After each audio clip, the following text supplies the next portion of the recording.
ओम नमः शिवाय। आप सभी का हार्दिक स्वागत है हमारे अमृतवाणी चैनल पर, जहां हम आज बात करेंगे रक्षाबंधन 2025 की, जिसमें न केवल शुभ मुहूर्त और भद्रा का समय भी जानेंगे, बल्कि इस पर्व से जुड़ी मान्यताएं, उपायों और पौराणिक रहस्यों को भी उजागर करेंगे। तो चलिए जानते हैं रक्षाबंधन के बारे में। रक्षाबंधन एक केवल पर्व ही नहीं होता, बल्कि भाई बहन के प्रेम, त्याग, बलिदान और रक्षा की सजीव मिसाल है। इस दिन बहन अपने भाई की कलाई पर रक्षा सूत्र बांधती है और उसकी लंबी उम्र, उन्नति, स्वास्थ्य और समृद्धि की प्रार्थना करती है। भाई भी वचन देता है कि वो जीवन भर अपनी बहन की रक्षा करेगा। अब जानते हैं रक्षाबंधन 2025 की शुभ तिथि, शुभ मुहूर्त के बारे में। जैसा कि आप जानते ही हैं, रक्षाबंधन श्रावण मास की पूर्णिमा तिथि को मनाया जाता है। पूर्णिमा तिथि का आरंभ 8 अगस्त 2025 दोपहर 2 बजे से शुरू हो जाएगा। साथ ही पूर्णिमा तिथि का समापन 9 अगस्त 2025 दोपहर 1 बजे के तरफ हो जाएगा।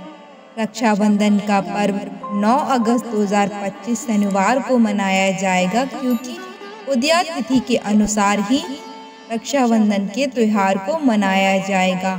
उदया तिथि 9 अगस्त 2025 को शुरू है, इसीलिए हम रक्षाबंधन को 9 अगस्त 2025 को ही मनाएंगे। साथ ही हम ध्यान रखते हैं कि भद्रा काल को भी, क्योंकि हमारे हिंदू व सनातन धर्म में भद्रा काल में कोई भी कार्य करना शुभ नहीं माना जाता। इसीलिए हम जान लेते हैं कि भद्रा काल का समय 8 अगस्त दोपहर 2 बजे से 9 अगस्त सुबह 2 बजे तक रहेगा। लेकिन भद्रा का वास इस समय पाताल लोक में होगा, तो इसीलिए इस बार भद्रा का अधिक प्रभाव नहीं पड़ेगा। तो राखी बांधने का शुभ समय 9 अगस्त सुबह 5:30 बजे से दोपहर 1:30 बजे तक का माना गया है। आप अपने क्षेत्र के अनुसार भी अपने यहाँ पता करके भी शुभ मुहूर्त निकाल सकते हैं। रक्षाबंधन को मनाने की पूजा विधि भी होती है, तो आइए जानते हैं रक्षाबंधन की पूरी पूजा विधि को। तो सबसे पहले सुबह उठकर स्नान आदि से निवृत्त हों और स्वच्छ वस्त्र धारण करें। आप काले वस्त्र ना पहने, क्योंकि पूजा कार्य में कभी भी काले वस्त्रों का प्रयोग नहीं किया जाता। आप पूजा की थाली सजाएं, जिसमें रोली, चंदन, अक्षत, राखी, मिठाई, दीपक रखें। सबसे पहले भगवान गणेश और फिर अपने इष्ट देव को राखी बांधें। साथ ही ध्यान रखें, भाई को पूर्व या उत्तर दिशा की ओर बिठाएं और बहन पश्चिम की ओर मुख रखें राखी बांधे। तिलक, अक्षत, फूल और आरती के साथ राखी बांधे। भाई मिठाई खाए और अपनी बहन को रक्षा का वचन दे। हमें कुछ विशेष चीजों का ध्यान अवश्य रखना चाहिए, जैसे उपहार देते समय आप बहन को चाकू, कैंची, सफ़ेद कपड़े, चप्पल जैसे उपहार ना दें, क्योंकि ये उपहार देना शुभ नहीं माना जाता। बहन को आप दक्षिणा या शुभ वस्तुएं ही भेंट कर सकते हैं। रक्षाबंधन को कुछ खास उपाय करने से भी लाभ मिलता है, तो आप ध्यान रखें कि रक्षाबंधन को भाई को राखी बांधने के बाद बहन 5 या 11 रुपए लेकर भाई के ऊपर उतार ले। उन रुपयों को राखी में बांधकर पीपल वृक्ष पर बांधे, पेड़ को तिलक करे, मीठा भोग अर्पित करे। इस उपाय से भाई के जीवन में कभी भी धन की कमी नहीं होती, दुर्घटना टलती है और नजर दोष समाप्त हो जाता है। यह उपाय तंत्र शास्त्र के अध्याय 83 में वर्णित है। रक्षाबंधन पर भोग और व्रत के नियम हैं। इस दिन प्याज, लहसुन, मांस, मदिरा का सेवन नहीं करना चाहिए।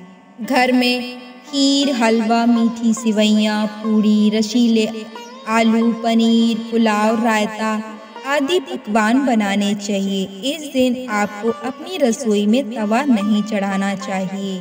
कढ़ाई के बने ही पकवान बनाने चाहिए। बहनों को इस दिन व्रत अवश्य रखना चाहिए। व्रत से भाई की उम्र बढ़ती है और ईश्वर का आशीर्वाद प्राप्त होता है।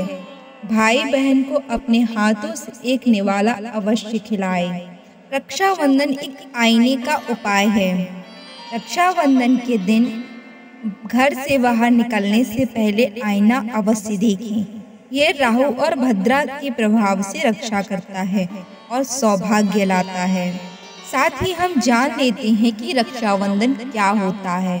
रक्षाबंधन राखी, जिसे रक्षाबंधन कहा जाता है, सनातन धर्म का एक अत्यंत पवित्र और वैज्ञानिक महत्व वाला पर्व है। यह केवल एक बहन द्वारा भाई को डोरा बांधने का भावनात्मक त्योहार नहीं, बल्कि इसके पीछे गहरी ज्योतिषीय, आध्यात्मिक और सामाजिक संरचना होती है। यह पर्व श्रावण मास की पूर्णिमा के दिन मनाया जाता है, यानी वो पूर्णिमा जिस दिन श्रवण नक्षत्र आता है। श्रावण मास रक्षाबंधन को 4 मुख्य कारण हैं, जैसे कि श्रवण नक्षत्र का आना। इस कारण से भी रक्षाबंधन मनाया जाता है। श्रवण नक्षत्र मतलब सुनने की शक्ति। श्रवण का अर्थ होता है सुनना, जैसे कि सुनना। जब माता पिता नहीं रहते तब बहनों को कोई ऐसा चाहिए होता है जो उनकी सुने, उन्हें सम्मान दे। तो इसी भाव से इस दिन भाई बहन की बातों को सुनने और समझने का भाव ग्रहण करता है। यही कारण है कि रक्षाबंधन श्रवण नक्षत्र में आता है, क्योंकि यह सुनने का नक्षत्र है। साथ ही भाई बहन को रक्षा का संकल्प देता है। पुरुष स्वभाव से ही लाभ हमेशा से देखता है, इसीलिए पर्व का नाम रक्षाबंधन रखा गया है।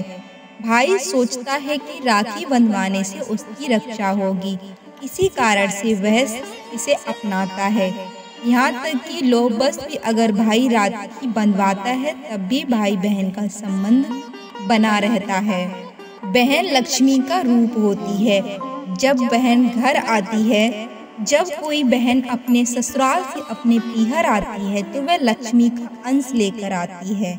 घर से लड़की के जाने पर जो समृद्धि कम हो सकती है, इसीलिए बहन जब साल में एक बार आती है तो वह आशीर्वाद देकर जाती है कि भाई तू चिंता मत कर, मेरे साथ गई लक्ष्मी तुम्हारे घर में भी कृपा करेगी। अगर रक्षाबंधन के ज्योतिषीय रहस्य से शुक्र की मंगल पर दृष्टि होती है। भाई की कलाई मंगल ग्रह का स्थान होती है, जो कि एक क्रूर ग्रह है जो रोग, शत्रु और ऋण का कारण बनता है। लेकिन बहन के हाथ शुक्र ग्रह से जुड़े होते हैं, जो सौम्य व शांत करने वाला ग्रह है। जब बहन राखी बांधती है तो शुक्र की ऊर्जा मंगल पर प्रभाव डालती है और रोग, ऋण, शत्रु शांत हो जाते हैं। यही ज्योतिषी कारण है कि जिसके कारण राखी को शुभ मुहूर्त देखकर ही बांधना चाहिए। महीनों के नाम भी नक्षत्र के हिसाब से ही पड़ते हैं। हर पूर्णिमा के दिन जो नक्षत्र होता है उसी से उस महीने का नाम पड़ता है। जैसे श्रवण नक्षत्र और पूर्णिमा तो श्रावण महीना बनता है। पुष्य नक्षत्र पूर्णिमा का पौष महीना कहलाता है। मघा नक्षत्र और पूर्णिमा माघ महीना होता है। इसी तरह आगे भी महीनों के नाम पड़ते हैं। प्रेम दिखाने के लिए एक दिन की जरूरत तो नहीं होती, लेकिन ग्रहों को संतुलित रखने के लिए इसके मुहूर्त का आवश्यक ध्यान रखना चाहिए। शुभ मुहूर्त में राखी बांधने से ही रोग, ऋण, शत्रु का नाश होता है। भाई बहन का संबंध केवल भावनात्मक नहीं, ये ऊर्जाओं और ग्रहों के संतुलन का माध्यम भी है। विदेशों में ऐसा पर्व नहीं है, ये सनातन धर्म की अनोखी देन है। रक्षाबंधन केवल प्रेम का पर्व नहीं, बल्कि ऊर्जात्मक, सामाजिक व आध्यात्मिक विज्ञान है, जिसमें एक बहन के डोरे में संवेदना, सुरक्षा, समृद्धि और ज्योतिषीय उपचार छिपा होता है। तो भक्तों, यह था रक्षाबंधन 2025 से जुड़ा संपूर्ण ज्ञान, उपाय, मुहूर्त। यदि वीडियो पसंद आए तो लाइक, शेयर और सब्सक्राइब जरूर करें। कमेंट में हर हर महादेव अवश्य लिखें और उनका विशेष आशीर्वाद प्राप्त करें। साथ ही आप सभी को रक्षाबंधन की ढेर सारी शुभकामनाएं।